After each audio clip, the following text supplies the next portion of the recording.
जरा सोचिए, तालाब के पानी की एक बूंद में झांकने पर आपको जिंदगी से भरा एक बस्टलिंग माइक्रोस्कोपिक शहर मिलेगा। एक माइक्रोस्कोप के नीचे आपको ऐसे जीव दिखेंगे जो एक पीरियड से भी छोटी जगह में तेजी से चलते, शिकार करते और अपनी पूरी जिंदगी बिताते हैं। ये प्रोटोजोआ हैं, पृथ्वी पर सबसे पहले और सबसे फंडामेंटल लाइफ फॉर्म्स में से कुछ। ये अरबों सालों से हैं, इंसानों के आने से बहुत पहले से दुनिया को शेप दे रहे हैं। प्रोटोजोआ मूव करते हैं, खाते हैं और कॉम्प्लेक्स तरीकों से इंटरैक्ट करते हैं, सब कुछ एक ही सेल के अंदर।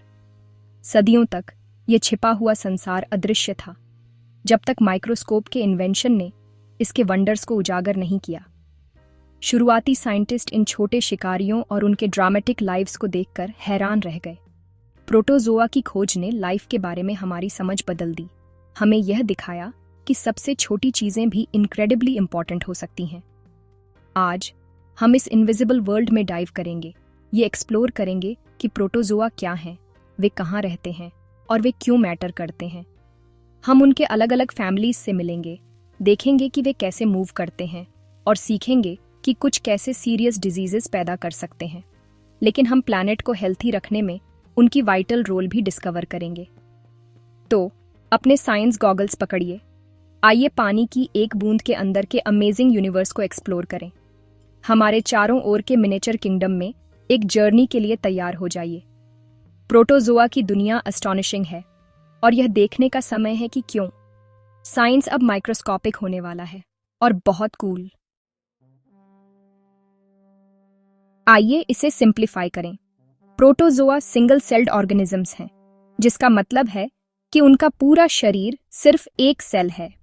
हमारे विपरीत, जिसमें ट्रिलियंस ऑफ स्पेशलाइज्ड सेल्स होते हैं, एक प्रोटोजोअन सब कुछ करता है, खाना, चलना, रिप्रोड्यूस करना, एक माइक्रोस्कोपिक पैकेज में। वे यूकैरियोटिक हैं, जिसका मतलब है कि उनके पास एक न्यूक्लियस होता है, जो सेल का कमांड सेंटर है, जिससे वे बैक्टीरिया से ज्यादा कॉम्प्लेक्स होते हैं।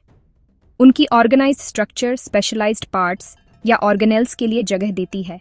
हर एक का एक स्पेसिफिक जॉब होता है। प्रोटोजोआ बहुत छोटे होते हैं, माइक्रोमीटर्स में मापे जाते हैं, इतने छोटे कि उन्हें देखने के लिए आपको एक माइक्रोस्कोप चाहिए। उनका आकार उन्हें छिपी हुई जगहों में पनपने देता है, सॉइल पोर्स से लेकर ओशन सैंड तक।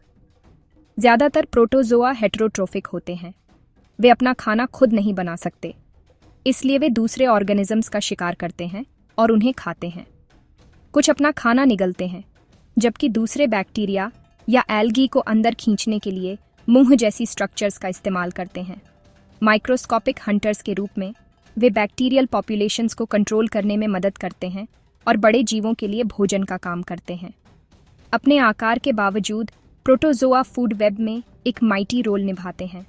वे हर जगह हैं, एक सिंगल सेल में कॉम्प्लेक्स लाइव्स जी रहे हैं।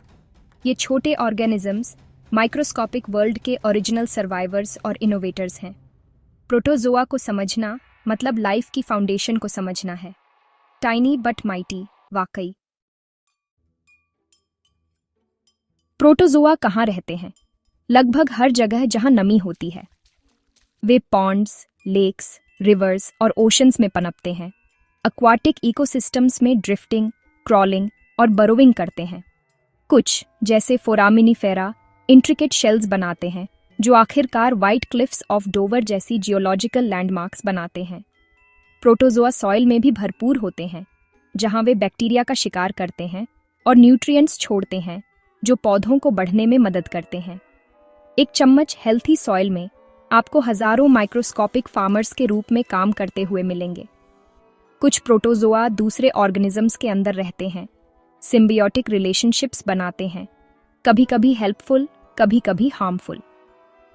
उदाहरण के लिए, टर्माइट गट्स में प्रोटोजोआ लकड़ी को डाइजेस्ट करने में मदद करते हैं, जबकि दूसरे पैरासाइट बनकर बीमारी पैदा करते हैं। पैरासिटिक प्रोटोजोआ ब्लड, इंटेस्टाइन्स या ऑर्गन्स पर हमला कर सकते हैं, जिससे सीरियस इलनेसेस हो सकती हैं।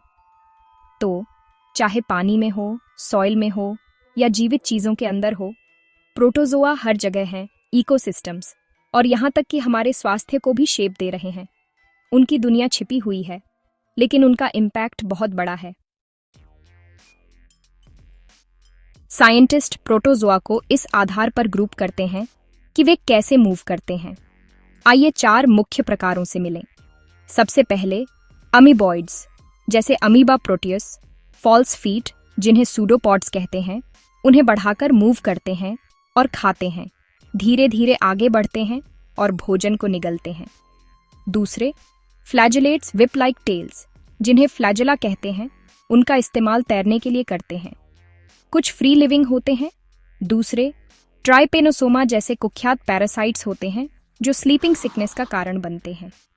तीसरे सीलियाटीज टाइनी हेयर्स, जिन्हें सीलिया कहते हैं, उनसे ढके होते हैं, जो तेज मूवमेंट के लिए वेव्स में बीट करते हैं और भोजन को अपने मुंह में खींचते हैं। पैरामीसियम एक क्लासिक उदाहरण है। सीलियाटीज सबसे कॉम्प्लेक्स प्रोटोजोआ में से एक हैं। आखिर में स्पोरोजोअन्स यूनिक होते हैं। एडल्ट के रूप में वे बिल्कुल मूव नहीं करते। सभी पैरासाइट्स होते हैं जो होस्ट से होस्ट तक फैलने के लिए इन्फेक्शियस स्पोर्स पैदा करते हैं। प्लाज्मोडियम मलेरिया पैरासाइट सबसे कुख्यात स्पोरोजोअन है, जिसका एक कॉम्प्लेक्स लाइफ साइकिल होता है, जिसमें मस्कीटोज और इंसान दोनों शामिल होते हैं। हर ग्रुप की सर्वाइवल और मूवमेंट के लिए अपनी स्ट्रैटेजी होती है। शेप शिफ्टर्स से लेकर स्पीडस्टर्स तक, स्टेल्थी पैरासाइट्स तक, प्रोटोजोआ एडेप्टेशन के मास्टर्स हैं। उनकी डाइवर्सिटी हर एनवायरनमेंट में उनकी सफलता की कुंजी है। इन ग्रुप्स को समझना हमें प्रकृति में और बीमारी में उनकी भूमिकाओं को समझने में मदद करता है। ज्यादातर प्रोटोजोआ हार्मलेस होते हैं, लेकिन कुछ खतरनाक पैरासाइट्स होते हैं जो बड़ी बीमारियां पैदा करते हैं। एंटामोएबा हिस्टोलिटिका अमीबिक डिसेंट्री का कारण बनता है, जो दूषित पानी से फैलता है और इंटेस्टाइन्स पर हमला करता है।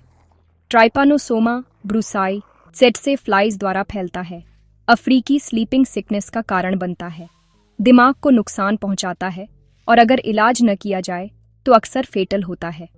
जर्दिया लंबलिया दूषित पानी में पाया जाता है, जर्डियसिस का कारण बनता है, जिससे डायरिया और पेट में ऐंठन होती है। सबसे घातक प्लाज्मोडियम है, मलेरिया पैरासाइट, जो मस्कीटोज द्वारा फैलता है और हर साल लाखों मौतों के लिए जिम्मेदार है। ये बीमारियां प्रोटोजोअन पैरासाइट्स के ग्लोबल इम्पैक्ट को उजागर करती हैं। साफ पानी, मस्कीटो कंट्रोल और मेडिकल एडवांसेस उनसे लड़ने में क्रूशल हैं। सबसे छोटे ऑर्गेनिजम्स भी इंसानी स्वास्थ्य पर बड़ा असर डाल सकते हैं। प्रोटोजोअन डिजीजेस के खिलाफ लड़ाई जारी है और वाइटल है। प्रोटोजोआ फैसिनेटिंग तरीकों से रिप्रोड्यूस करते हैं, ज्यादातर एसेक्सुअल बाइनरी फिशन द्वारा। एक सेल 2 आइडेंटिकल ऑफस्प्रिंग में बढ़ जाता है। यह कंडीशन सही होने पर रैपिड पॉपुलेशन ग्रोथ की अनुमति देता है। कुछ, जैसे पैरामीशियम, कॉन्जुगेशन के माध्यम से जेनेटिक मटेरियल का आदान प्रदान भी करते हैं। ज्यादा विविधता के लिए डीएनए को मिलाते हैं। पैरासिटिक प्रोटोजोआ के अक्सर कई होस्ट्स को शामिल करने वाले कॉम्प्लेक्स लाइफ साइकिल्स होते हैं। प्लाज्मोडियम का उदाहरण लें। एक संक्रमित मस्कीटो एक इंसान में स्पोरोजोइट्स डालता है, जो लिवर में मल्टीप्लाई होते हैं, फिर रेड ब्लड सेल्स पर हमला करते हैं। रेड ब्लड सेल्स का विनाश मलेरिया के बुखार और ठंड लगने का कारण बनता है। कुछ पैरासाइट्स सेक्सुअल फॉर्म्स में विकसित होते हैं, जिन्हें दूसरा मस्कीटो उठा लेता है, जिससे साइकिल जारी रहता है। यह इंट्रिकेट प्रोसेस प्रोटोजोअन डिजीजेस को कंट्रोल करना मुश्किल बनाता है। उनकी अनुकूलन और जीवित रहने की क्षमता रिमार्केबल है। उनके लाइफ साइकिल्स को समझना उनके प्रसार को रोकने की कुंजी है। प्रोटोजोआ प्रकृति में और पैरासाइट्स के रूप में दोनों में जीवित रहने के मास्टर हैं। 2025 तक मलेरिया एक टॉप ग्लोबल हेल्थ चैलेंज बना हुआ है, जिसमें 229 मिलियन से ज्यादा मामले और सालाना 600,000 मौतें होती हैं, ज्यादातर अफ्रीका में छोटे बच्चे। RTS और R21 मैट्रिक्स M जैसे नए टीके गेम चेंजर्स हैं, जो बेहतर सुरक्षा और व्यापक पहुंच की उम्मीद दे रहे हैं। हालांकि ड्रग रेजिस्टेंस बढ़ रहा है, जो प्रगति को खतरे में डाल रहा है और वैज्ञानिकों को नए उपचार विकसित करने के लिए प्रेरित कर रहा है। मलेरिया के खिलाफ लड़ाई इवॉल्विंग पैरासाइट्स के खिलाफ एक दौड़ है। स्लीपिंग सिकनेस और लेशमेनियासिस जैसी अन्य प्रोटोजोअन डिजीजेस को भी तत्काल ध्यान देने की ज़रूरत है, खासकर दुनिया के सबसे गरीब क्षेत्रों में।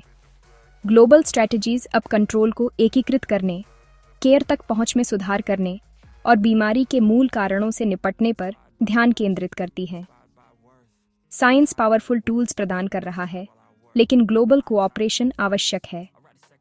प्रोटोजोअन डिजीजेस के खिलाफ लड़ाई अभी खत्म नहीं हुई है। हर ब्रेक थ्रू जाने बचाता है और हमें एक हेल्थियर वर्ल्ड के करीब लाता है। प्रोटोजोआ की अदृश्य दुनिया इस लड़ाई के दिल में है। आइए एसेंशियल्स को रिकैप करें। आपकी protozoa cheat sheet. Protozoa single celled, eukaryotic, microscopic और ज्यादातर हेटेरोट्रोफिक होते हैं। वे हर जगह हैं जहां नमी होती है, पानी, मिट्टी और यहां तक कि दूसरे ऑर्गेनिजम्स के अंदर भी। 4 मुख्य ग्रुप्स अमीबॉइड्स, सूडोपॉड्स, फ्लैजेलेट्स, फ्लैजेला, सिलिएट्स, सिलिया और स्पोरोजोअन्स, स्पोर्स, पैरासाइट्स। कुछ बड़ी बीमारियां पैदा करते हैं, मलेरिया, प्लाज्मोडियम, एमीबिक डिजेंट्री, एंटामोएबा और स्लीपिंग सिकनेस, ट्राइपैनोसोमा। उनके लाइफ साइकिल्स को समझना बीमारी कंट्रोल के लिए क्रूशल है। नए टीके मलेरिया के खिलाफ लड़ाई में फर्क ला रहे हैं। प्रोटोजोआ छोटे हो सकते हैं, लेकिन उनका इम्पैक्ट बहुत बड़ा है। साइंस रूल्स, खासकर जब यह माइक्रोस्कोपिक हो।